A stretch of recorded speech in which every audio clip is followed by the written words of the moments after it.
वाला था।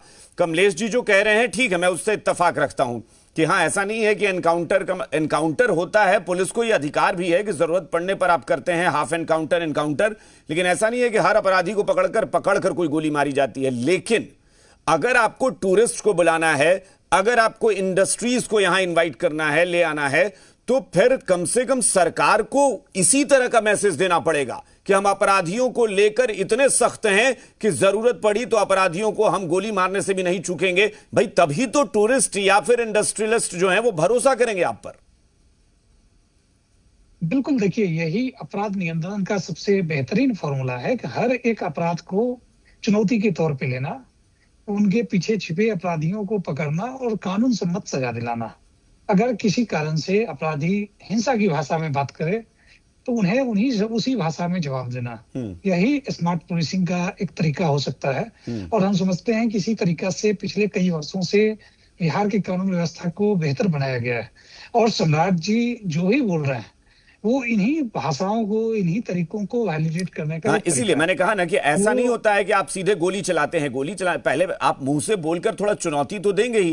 पुलिस भी डायरेक्ट गोली थोड़ी ना मारती है, पहले चेतावनी देती है। अगर सम्राट चौधरी सीएम के तौर पर दे रहे हैं तो फिर इस पर इफ बट क्यों हो रहा है? बिल्कुल, सीएम का जो इन्वॉल्वमेंट होता है एक प्रदेश के लिए एक हाईएस्ट अथॉरिटी के तौर पे होता है। और अगर अथॉरिटी खुद कहे कि हमें अपराध मुक्त समाज चाहिए, अपराध मुक्त बिहार चाहिए, तो इसका असर अपराधियों पर, इसका असर आम जनता पर, इसका असर कानून व्यवस्था संभालने वाली शासक पर भी पड़ता है। और कहीं ना कहीं लोग सीरियसली इस बातों को लेते हैं कि अगर राज्य के मुख्यमंत्री की प्रथम वरीयता, प्रथम प्रायोरिटी अगर लॉ एंड ऑर्डर को मेंटेन करना है तो निश्चित तौर पे वो काम करते हैं और उसका रिजल्ट भी आम जनता को देखने को मिलता है। हमारे विपक्ष के लोग, खासकर कमलेश बाबू, ऋषुश्री की चर्चा कर रहे थे। मैं इन्हें बता दूं कि बिहार में ऋषुश्री हो या टीसुश्री हो, कोई व्यक्ति क्यों ना हो, अगर वो अपराध करेगा, अगर वो कानून के साथ खेलने का प्रयास करेगा तो उनके खिलाफ कार्रवाई की जाएगी। और ऋषुश्री के खिलाफ कार्रवाई भी माननीय नीतीश कुमार जी के ही पीरियड में शुरू हुआ था। उसके खिलाफ एफआईआर दर्ज किया गया, उसके खिलाफ विजिलेंस का रेड हुआ, उसके खिलाफ ईडी का रेड हुआ, और ये सब कुछ हुआ है माननीय नीतीश कुमार जी के पीरियड में ही। मैं बात करता हूँ विजिलेंस का, ये लोग भ्रष्टाचार की बात करते हैं, मैं बताता हूँ। और मैं आपको आपके माध्यम से अभी थोड़ा सा मुझे लग रहा है कि हम मुद्दे से अलग चले जाएंगे। मैं आ रहा हूं सीधे उस पॉइंट पर ही जहां पर कमलेश जी ने एक और आपत्ति की कि विपक्ष को आप लोग टारगेट करते हैं, सरकार को बहुत ज्यादा पब्लिसिटी की या फिर अपनी वाहवाही बटोरने की चिंता है, खासतौर पर मुख्यमंत्री को। जेडीयू क्या सोचती है?